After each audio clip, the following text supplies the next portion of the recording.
घटना को 9 दिन बीती जा पर एबे भी खुलम खुला बुलुचंती अभियुक्त माने आमे सेही लोमहर्षणकारी जो आक्रमण होइतिला बबलू हत्याकांड ताहारी घटना संपर्क में कहूँ से दिन थिला समय 6टा आउ तारीख 27 डिसेम्बर आ सेही समय कहीं किसी बुझिया पूर्व जते बेले बबलू तांको कार जगे आसीते घर को पिला मानक पई चिकेन पकड़ा आने आसीते चिकेन पकड़ा नहीं आसीते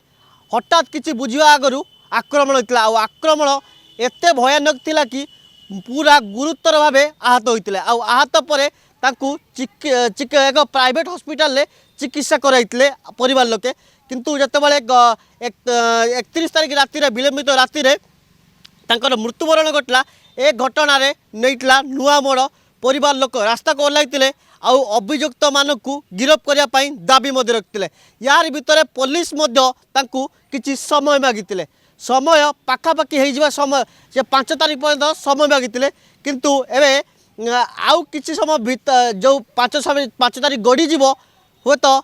केबे अभियुक्त धरा पड़े ताकू नहीं बड़ प्रश्नवाची सृष्टि कर बड़ प्रश्नवाची उठाई परिवार लोके आउ निजर सुरक्षा पुलिस को अनुरोध करने एक सुरक्षाकर्मी मैंने नियोजित अच्छा किंतु बड़ कथा हूँ जो अभियुक्त मैंने खुलम खुला बुलूंट केमिति सुरक्षा कहीं से माने किसी परिवार लोक तरफ जो अभियुक्त परिवार लोक तरफ धमक दिउला मुंड पुणी मुंड गड़ियो बोली सीधा सड़क धमक दिउले आ जितेबाला ए घटना को लेकिन गणमाध्यम सामने मुह खोली परिवार लोके पुलिस एक टीम पुलिस किसी सुरक्षाकर्मी आसी सुरक्षा दौरान किंतु आमे कहीपर कुआडे गले अभियुक्त मुख्य अभियुक्त पाखरे कहीं पहुँची पार ना पुलिस कौन से कौन उभान हो गले कि एमती गुड़ाए प्रश्न एवं मन में उंकी मारुची आ परिवार लोक तरफ सीधा सड़क आमको कहते कि आज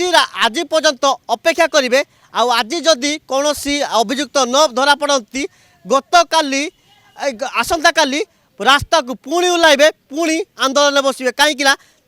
जीवन प्रति एवं विपद रही कथा सीधा सड़क कहते आम टे देखेबी से चुली एवं मुरब्बी नहांती मुरब्बी नथिया केमिति चुली को दीटा दाना आसो ताकू नहीं एवं बड़ प्रश्नवाची उठुचे कहीं बबलू जी थे घर एकमात्र इनकम करवाला आ घर जो मेरुदंडर अवस्था हो से नहांती केमिति ए घर चलो ताकू नहीं एवं बड़ प्रश्नवाची उठी परिवार तरफ आते अभियुक्त मैंने खुलमखला बोलुंट ता केबे धरा पड़े ताहा पुणी एवं बड़ प्रश्नवाची उठी आउ पुलिस पारिबा पणिया को नहीं बड़ प्रश्नवाची उठुचे कहीं घटना को एत दिन बीती जा पर कहीं पहुँची पार ना पुलिस से माने कौन उभा नहीं गले कि एमती गुड़ाए प्रश्न एवं मन में उंकी मारुची आउ केबे अभियुक्त मैंने धरा पड़े जो पुलिस जहाँ कहते कि त्रिकोणीय प्रेम को नहीं ए घटना सूत्रपात होता बोली सतरे कौन त्रिकोणीय प्रेम कहीं परिवार तरफ त्रिकोणीय प्रेम को पूरा विरोध करचंती ये कौन सी त्रिकोणीय प्रेम नुह बरं पूर्व शत्रुता को केन्द्र करी एमती घटना करते कथा परिवार लोक तरफ सूचना देता आमको किंतु यार भितर अभियुक्त केबे धरा पड़े जदि अभियुक्त आज सुधा न धरा पड़ती रास्ता को ओह्लै बोली सीधा सड़क आमको कहते परिवार लोके अभियुक्त केबे धरा पड़े आ घटना पक्षर केबे पर्दा हटिबो ता देखा बाकी रहा। भुवनेश्वर वीडियो जर्नलिस्ट राकेश हरे कृष्णगिरी प्रतिदिन टीवी।